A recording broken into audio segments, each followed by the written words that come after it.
shut down the motor here quick. Let's take a look at the log. Now, looking at the graph real quick here, 209 torque and 313 horsepower. We can see it gain just a tiny bit more. So as we're moving that variable cam, it's making very small differences. And this is what you want to keep in mind when tuning in and working with your variable cam. So let's look at our pull to pull here. So obviously minuscule differences. So by going in and moving the cam, it is picking up power, but you're going to find that you have that kind of playing with fire. You have the mechanical aspect, mechanical contact aspect that you have to keep in mind. And the power jumps aren't huge going from 30 to 35, very minuscule amount. So going from 30 to 40, very minimal gains. Going from 20 to 30, big gains. But as you go up higher and higher, you run the risk of obviously damaging the motor. So let's just jump in here and play that back real quick. That looked good. We'll try a little bit more timing and see what that does.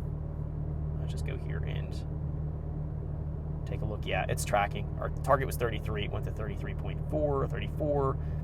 I'm gonna leave it there. I don't even want to risk going any higher than that just because we don't know the clearances. And let's take a look here as it switches over. So cam state's off. Let's keep traversing across here. Cam state's on. 12.4 to 12.6, that looks good. 13.1, might need a little bit more fuel. Let's take a look right where that area is here. Right here. Let's do 3%, just a little bit more. Right here, it looks like it might still need a little bit more. Let's do 3%. Right here, it still might need a little bit more. Let's do 3%. So we're just moving in increments and just bumping that up. And right up top here, puts it within a tenth air fuel. Let's just do 1%. So small changes. So that looks good right there.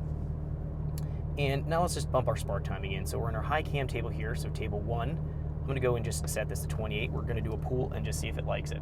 And that's going to be probably it here for calibrating the high cam fuel. Now, a high cam fuel and spark timing and variable cam, I should say.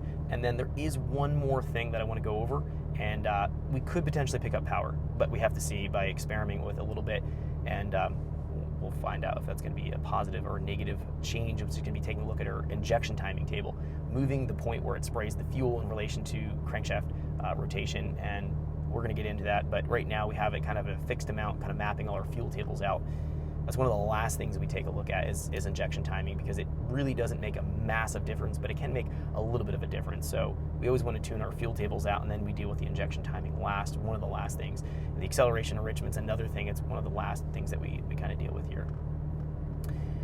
Okay, one more pull, and then we'll call it quits here for going in and experiment with spark timing and the fuel and the variable cam. And then again, we're going to look at our injection timing, and then we'll probably wrap it up here because we need to do our cold start and just go through that procedure and just make sure everything's sorted out. And we have almost mapped this out, so let's fire this up here quick.